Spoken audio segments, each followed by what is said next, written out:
Hi guys, ഇന്നത്തെ വരച്ചലും കാലാവസ്ഥ നോക്കാം.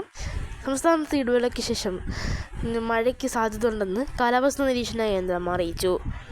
വിവിധയിടങ്ങളിൽ മഴയ്ക്ക് സാധ്യതയുണ്ട്. തെക്കൻ മധ്യ കേരളത്തിലാണ് കൂടുതൽ മഴയ്ക്ക് സാധ്യത ഉള്ളത്. തെക്കൻ ബംഗാൾ ഉൾക്കടലിൽ ന്യൂനമർദ്ദത്തിന് സാധ്യതയെന്ന് കാലാവസ്ഥാ നിരീക്ഷണ കേന്ദ്രം അറിയിച്ചു. 30ഓടെ ഈ ന്യൂനമർദ്ദം രൂപപ്പെടും.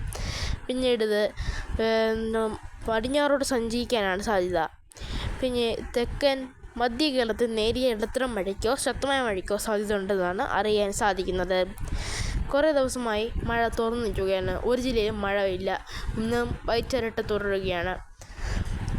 അതേസമയം പലയിടങ്ങളിലും തണുപ്പ് അനുഭവപ്പെടുന്നു. മൂന്നാറിൽ -1°C വരെ ഇന്നലെ രേഖപ്പെടുത്തി. ശക്തമായ തണുപ്പ് തന്നെയാണ് അനുഭവപ്പെടുന്നത് മിക്ക ജില്ലകളിലും. തെക്കേ തിരുവനന്തപുരം, കൊല്ലം, പത്തനംതിട്ട, ആലപ്പുഴ ജില്ലയിൽ മലയോര മേഖലയിൽ കനത്ത തണുപ്പാണ് അനുഭവപ്പെടുന്നത്.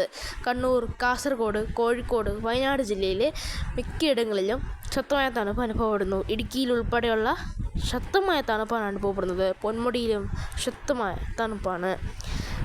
അതേസമയം മഴ വരുന്നതോടുകൂടി ഈ തണുപ്പിന് കുറവുണ്ടാകുമെന്നാണ് അറിയാൻ സാധിക്കുന്നത്.